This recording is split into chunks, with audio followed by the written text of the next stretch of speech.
Mengenal asal-usul penduduk pribumi Indonesia. Berbicara soal masyarakat Indonesia, kita tentu tahu betul betapa beragamnya suku-suku yang ada. Di Indonesia sendiri, istilah pribumi biasanya digunakan untuk mengacu pada identitas asal daerah seseorang. Contohnya, orang Sunda itu ada di Jawa Barat, orang Bugis itu di Sulawesi, dan seterusnya. Mengenal suku dan asal-usul diri tentu bukan hal yang salah. Justru merupakan hal yang baik bisa mengenali identitas diri sendiri. Namun sayangnya, terkadang identitas ini justru digunakan untuk membedakan mereka yang penduduk asli dan pendatang pada daerah tertentu. Jika memang ingin mengetahui asal-usul penduduk Nusantara, maka kita harus mundur cukup jauh, kurang lebih 10.000 tahun yang lalu. Pendatang pertama Nusantara, Melanesia. Menurut teori sejarah, yang pertama datang dan tinggal di tanah Nusantara sebenarnya adalah Homo erectus yang datang sekitar 1,5 hingga 1,7 juta tahun yang lalu. Namun kelompok-kelompok mereka akhirnya punah kira-kira pada 100.000 tahun yang lalu. Selanjutnya, barulah Homo sapiens atau manusia modern memasuki Nusantara. Manusia modern berasal dari Afrika, secara besar-besaran melakukan migrasi dalam 2 gelombang.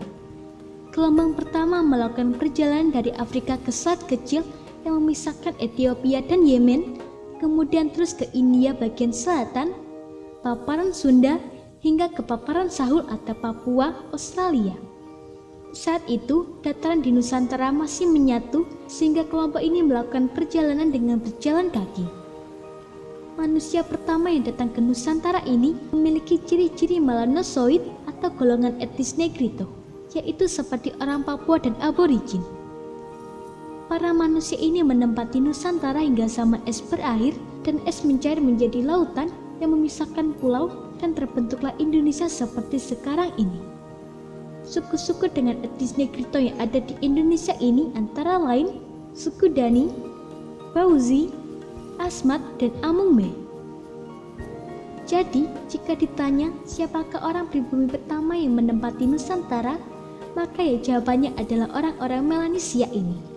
Bahkan diduga kuat, merekalah penyebab hilangnya Homo erectus di paparan Sunda.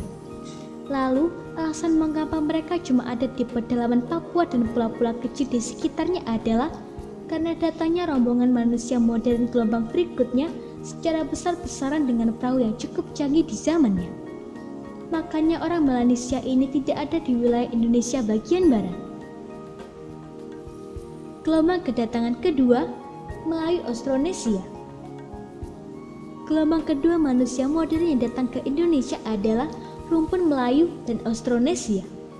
Rumpun ini mencakup suku Melayu, Formosan, serta Polinesia. Rumpun ini memiliki ciri-ciri wajah bulat, hidung lebar, rambut hitam tebal sedikit bergelombang, dan kulit kecoklatan.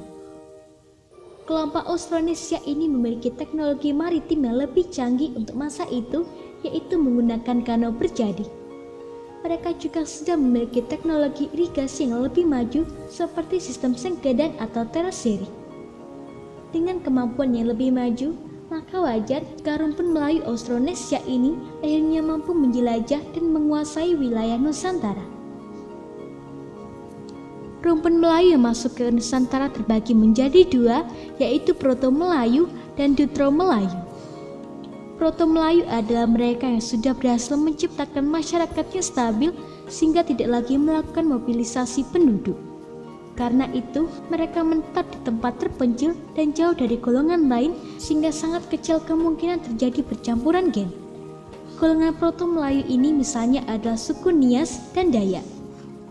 Selanjutnya, Deutero-Melayu masih perlu berpindah-pindah tempat dan berinteraksi dengan kelompok lain di sekitarnya karena alasan tertentu seperti kondisi geografis, iklim, bencana, dan sebagainya. Akibatnya kemungkinan percampuran budaya, bahasa, dan gen juga menjadi lebih tinggi. Suku-suku yang termasuk Deutero-Melayu antara lain adalah Minangkabau, Jawa, Banjar, Bugis, Makassar, Bali, Lombok, Batak, Aceh, Madura, Minahasa, dan puluhan suku-suku lainnya. Dalam masa peralihan Melanesia ke Austronesia hingga zaman manusia mengenali tulisan, jejak kebudayaan maupun ciri fisik masyarakat Melanesia sudah tidak ada lagi di pulau-pulau bagian barat Indonesia seperti Sumatera, Jawa, Bali, Kalimantan, Sulawesi, maupun Lombok.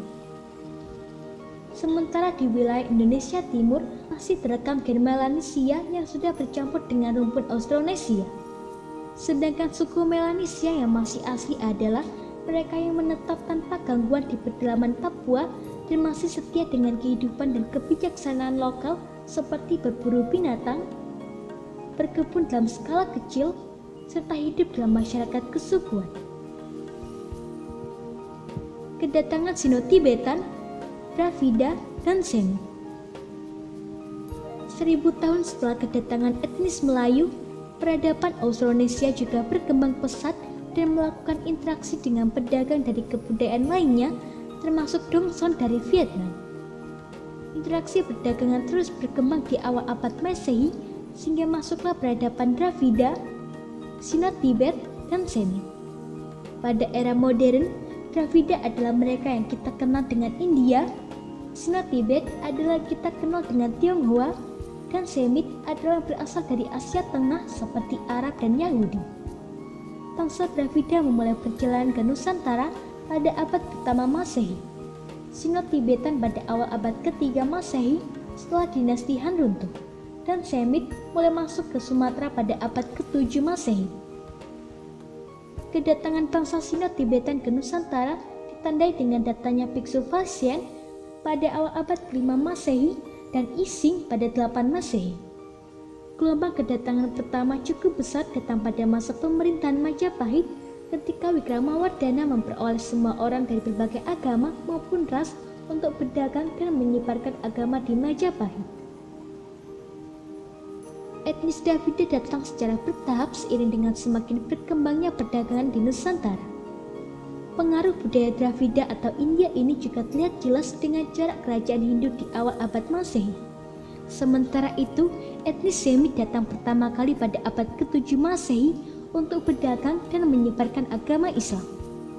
Sama dengan Dravida dan Sino-Tibet, penduduk etnis Semit juga banyak yang memilih menetap dan membaur dengan masyarakat lokal sehingga menambah keberagaman Nusantara. Nah, bangsa-bangsa ini tidak hanya datang ke Nusantara untuk berdagang, tapi juga memiliki peran sosial sebagai rohaniwan. Bahkan tidak jarang yang memutuskan untuk menetap dan menikah dengan orang lokal. Jadi, sejak abad pertama Masehi, Nusantara bukanlah eksklusif milik bangsa Austronesia atau Melanesia saja. Sehingga kalau ditanya soal siapakah penduduk pribumi Nusantara, tentu cukup sulit menjawabnya. Karena yang pertama ada di bumi Nusantara justru Homo erectus. Jika definisi pribumi merujuk pada manusia modern pertama yang datang ke Nusantara, maka jawabannya adalah rumpun Melanesia atau yang sekarang merupakan suku-suku di Papua. Jadi, pada hakikatnya, nenek moyang semua manusia yang ada di Indonesia itu adalah pendatang. Bumi Indonesia dulunya adalah tanah tak bertuan sampai para pendatang mengklaim tanah tersebut milik mereka dan melewati kekuasaan para penjajah hingga kini bisa menjadi negara Indonesia yang multikultur. Jadi tidak tepat rasanya jika sampai sekarang kita masih saja membeda-bedakan satu sama lain berdasarkan ras atau etnis mereka. Semoga informasi tersebut dapat bermanfaat. Jangan lupa untuk klik subscribe untuk mengetahui video terbaru dari kami.